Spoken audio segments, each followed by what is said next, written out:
Hello, this is Jen Crabtree from the Lawrence branch of the Mercer County Library System.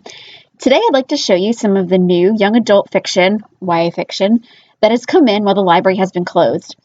If you're interested in any of these titles, you can place a hold on them through the library's website at www.mcl.org, go to the catalog portion of that page, or you can call the library to have a librarian place the hold for you.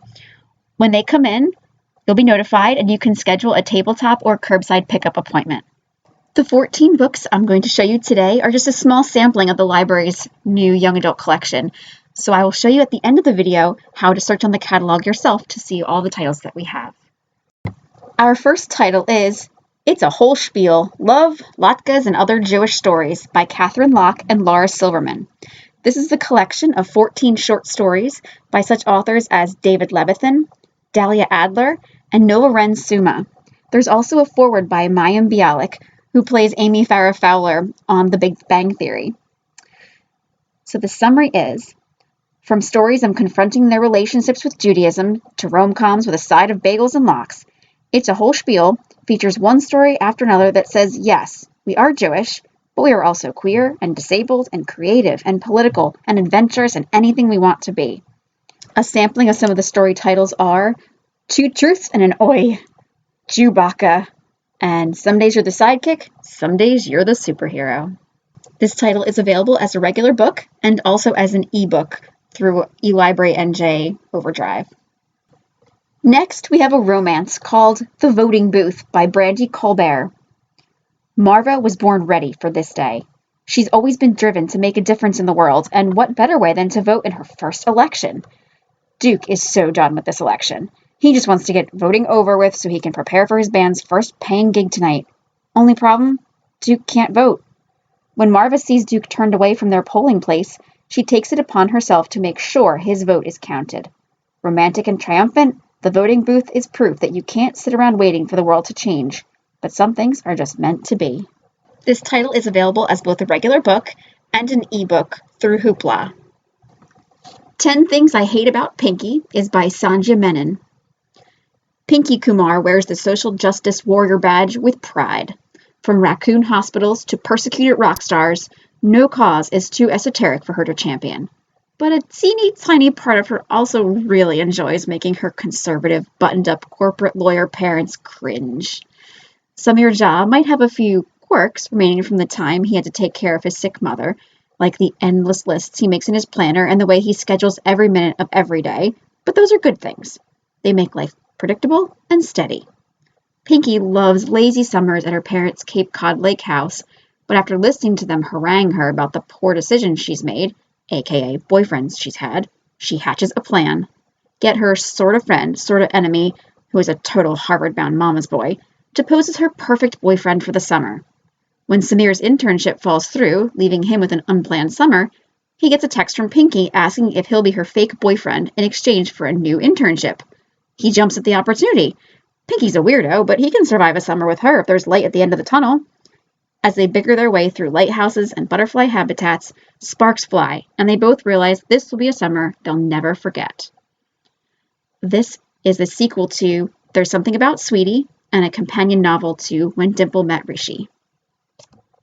This historical fiction thriller by Sharon Cameron is set during World War II and called The Light in Hidden Places, a novel based on the true story of Stefania Podgorska. 16-year-old Catholic Stefania Podgorska has worked in the Diamant family's grocery store for 4 years, even falling in love with one of their sons, Izio.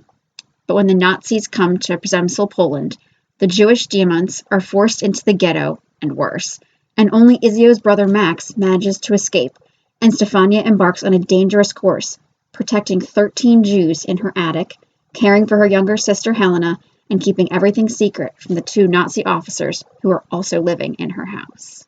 This book is available as a regular book and also as an audiobook through Hoopla. Jane Anonymous is a thriller by Laurie Faria Stolarz. 7 months. That's how long I was kept captive. Locked in a room with a bed, refrigerator, and adjoining bathroom, I was instructed to eat, bathe, and behave. I received meals, laundered clothes, and toiletries through a cat door, never knowing if it was day or night. The last time I saw the face of my abductor was when he dragged me fighting from the trunk of his car. My only solace was Mason, one of the other kidnapped teens, and our pact to one day escape together. But when that day finally came, I had to leave him behind. Now that I'm home, my parents and friends want everything to be like it was before I left, but they don't understand that dining out and shopping trips can't heal what's broken inside me. I barely leave my bedroom. Therapists are clueless and condescending, so I start my own form of therapy.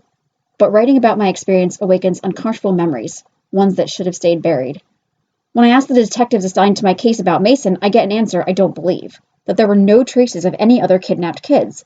But I distinctly remember the screams, holding hands with Mason through a hole in my wall and sharing a chocolate bar. I don't believe he wasn't really there, and I'm determined to find him. How far will I have to go to uncover the truth of what happened? And will it break me forever? Gravity is by Sarah Deming. Brooklyn.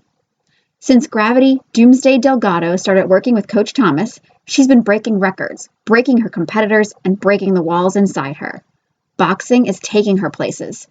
She makes friends with other boxers, flirtatious Lefty, hard to beat D-, artistic Kimani Monster Brown, and a host of others. But things with her mother are reaching a tipping point, and Gravity has to look out for her little brother Ty. With a shot at the Olympics on the line, she will have to decide what is worth fighting for. Don't Read the Comments is by Eric Smith. Divya Sharma is a queen when she's playing Reclaim the Sun, a hot online game. She regularly leads her #Angst Armada on quests through the game's vast and gorgeous virtual universe.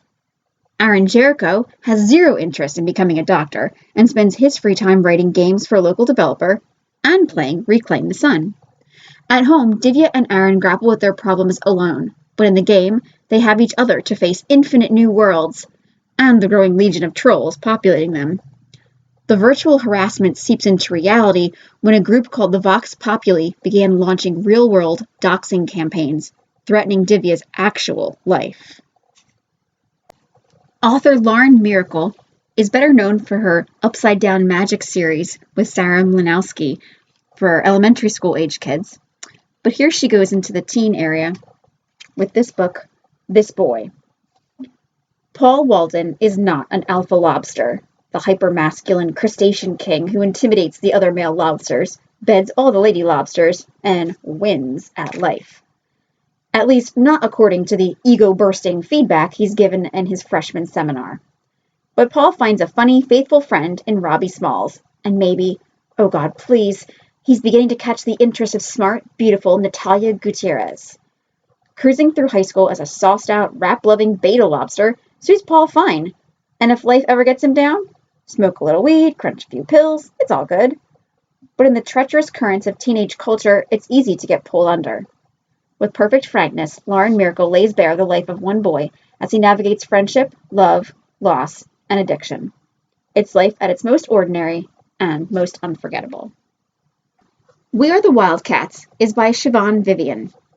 After enduring a week of punishing tryouts and making the cut for the girls' varsity field hockey team, it's time for the first game. Tomorrow, the Wildcat varsity field hockey squad will play the first game of their new season. But at tonight's team sleepover, the girls are all about forging the bonds of trust, loyalty, and friendship necessary to win.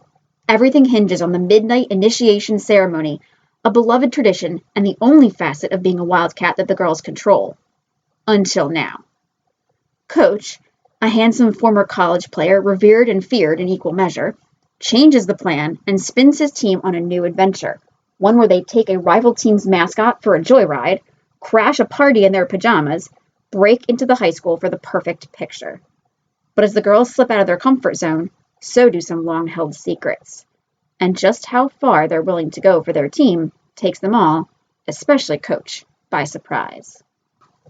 Our last realistic fiction is called I'll Be the One by Lila Lee. Sky Shin has heard it all. Fat girls shouldn't dance, wear bright colors, shouldn't call attention to themselves. But Sky dreams of joining the glittering world of K-pop, and to do that, she's about to break all the rules that society, the media, and even her own mother have set for girls like her. She'll challenge thousands of other performers in an internationally televised competition looking for the next K-pop star, and she'll do it better than anyone else. When Sky nails her audition, she's immediately swept into a whirlwind of countless practices, shocking performances, and the drama that comes with reality TV. What she doesn't count on are the highly fat-phobic beauty standards of the Korean pop entertainment industry, her sudden media fame and scrutiny, or the sparks that soon fly with her fellow competitor Henry Cho. But Sky has her sights on becoming the world's first plus-sized K-pop star, and that means winning the competition without losing herself. In this mystery novel, The Hand on the Wall, New York Times bestselling author Maureen Johnson delivers the witty and pulse-pounding conclusion to the truly devious series as Stevie Bell solves the mystery that has haunted Ellingham Academy for over 75 years. Ellingham Academy must be cursed. 3 people are now dead. One, a victim of either a prank gone wrong or a murder. Another, dead by misadventure. And now, an accident in Burlington has claimed another life. All 3 in the wrong place at the wrong time. All at the exact moment of Stevie's greatest triumph. She knows who truly devious is. She solved it. The greatest case of the century. At least, she thinks she has. With this latest tragedy, it's hard to concentrate on the past. Not only has someone died in town, but David disappeared of his own free will and is up to something. Stevie is sure that somehow, all these things connect. The 3 deaths in the present, the deaths in the past, the missing Alice Ellingham, and the missing David Eastman. Somewhere in this place of riddles and puzzles, there must be answers. Then, another accident occurs as a massive storm heads toward Vermont. This is too much for the parents and administrators. Ellingham Academy is evacuated. Obviously, it's time for Stevie to do something stupid. It's time to stay on the mountain and face the storm and a murderer. In the tantalizing finale to the truly devious trilogy, New York Times bestselling author Maureen Johnson expertly tangles her dual narrative threads and ignites an explosive end for all who've walked through Ellingham Academy. This is available as both a regular book and also as a book on CD. A Song of Wraiths and Ruin is a fantasy by Roseanne A. Brown. For Malik, the Solsticia Festival is a chance to escape his war-stricken home and start a new life with his sisters in the prosperous desert city of Ziran. But when a vengeful spirit abducts his younger sister, Nadia, as payment to enter the city, Malik strikes a fatal deal: kill Karina, crown princess of Ziran, for Nadia's freedom. But Karina has deadly aspirations of her own. Her mother, the Sultana, has been assassinated, her court threatens mutiny, and Solsticia looms like a knife over her neck. Grief-stricken, Karina decides to resurrect her mother through ancient magic, requiring the beating heart of a king. And she knows just how to obtain one, by offering her hand in marriage to the victor of the Solsticia competition. When Malik rigs his way into the contest, they are set on a heart-pounding course to destroy each other. But as attraction flares between them and ancient evils stir, will they be able to see their tasks to the death? This is the first in a gripping fantasy duology inspired by West African folklore. Roseanne Brown is a debut author. The book is a New York Times bestseller, and it's perfect for fans of Tomi Adeyemi, Renee Adia, and Saba Tahir. This book is available as a regular book and also as an audiobook on CD. The first in a trilogy, Blood Heir, is by Amelie Wen Zhao. In the Cerulean Empire, the gifts affinities used to control the world are unnatural and dangerous. Anastasia Mikhailov, the crown princess, has a secret and deadly affinity to blood. It is her curse, and the reason she has lived her life behind palace walls. When Anna's father, the emperor, is murdered, her world is shattered. Framed as his killer, Anna must flee the palace to save her life. To clear her name, she must find her father's murderer on her own. Corruption rules the land, and a conspiracy that threatens the balance of Anna's world is at work. Ramson Quicktongue is the only person corrupt enough to help Anna get to the core of the conspiracy. Our final title is a sci-fi novel by Jason Segel and Kirsten Miller called Other Earth. Simon would have done anything to save his best friend after a mysterious accident almost killed her, including follow her into a virtual world. And what he and Kat discovered there was more terrifying than they could have ever imagined. Unwitting hospital patients are being forced to test a device that lets VR be experienced with all 5 senses. The technology is so advanced that it's deadly. Now the world's biggest tech corporation is hunting Simon and Kat while war rages in Otherworld, the virtual world it created. Determined to destroy the company, Simon and Kat must join forces with a hacker, a gangster, and a digital entity. But as they battle to save 2 worlds, they uncover an all-new threat to our world, the company's latest creation, an augmented reality game called Other Earth. Not only does Other Earth kill, it has the power to erase the line between what's real and what's fantasy. These titles are just a small sample of what we have, and you can find them and much more on the catalog on our website at www.mcl.org. A quick how-to of how to find new books on our catalog. Go to www.mcl.org and look for the catalog search box. Change it to the classic catalog search and hit search. That will pull up all the books that we have. And then if you look at the left side of your screen, you'll see a column that says limit search results. And these are filters you can use to narrow down the results. So under recommended age, you can click young adult materials.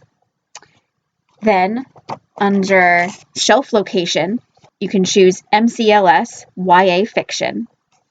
And then you can either, in that filter area, limit by year of publication, or at the top of the page, there's a sort by box, which you can drop down and sort by publication date descending. So that would be the most current books at the top and going older as you scroll down. So if you're stressed, let it go and take a break with one of our new books. Thank you for watching.